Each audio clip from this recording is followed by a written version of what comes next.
后来有关这个金华城的弊案，维京集团的主席沈庆京，甲台北市议员尹小薇，甲伊助理，拢已经互收押禁见。啊，为什么会来收押呢？讲上主要是昨廉政官要去甲因搜索，要带因倒来问笔录的时阵，发现沈庆京竟然是出现伫个1楼逃生梯的这个出入口。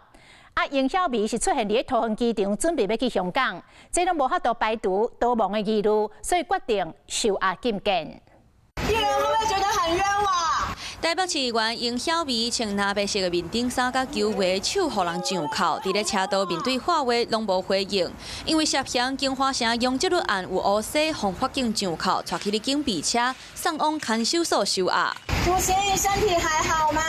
同款互收押的，阁有维京集团的主席沈庆京甲尹小薇的五线助理，伫咧上警备车的过程中态度避手，完全拢无看镜头。会不会担心说有可能证人转变？尹小薇是上大声互带走，啊那五线助理甲沈庆京嘛伫咧1点半钟内就互羁押禁见。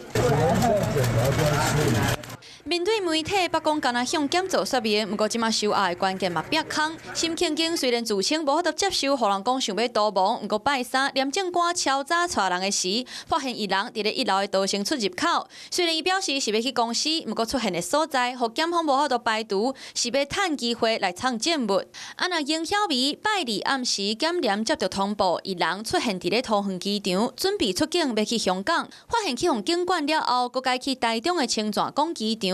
轰炸来的时阵，甚至佫表示讲，家己是要替老母去香港买药啊。收容在专区配房部分都分配在多人设房，身体感到不适的时候，本所会协助安排在所内门诊看诊。涉嫌乌西这个风波是也未煞，这项收押的人嘛，将有可能伫咧看守所过中秋。Hello， 我是蒋欣梅。想要抢先掌握最及时的新闻资讯吗？赶快订阅、按赞、开启小铃铛，锁定华视新闻 YouTube 频道。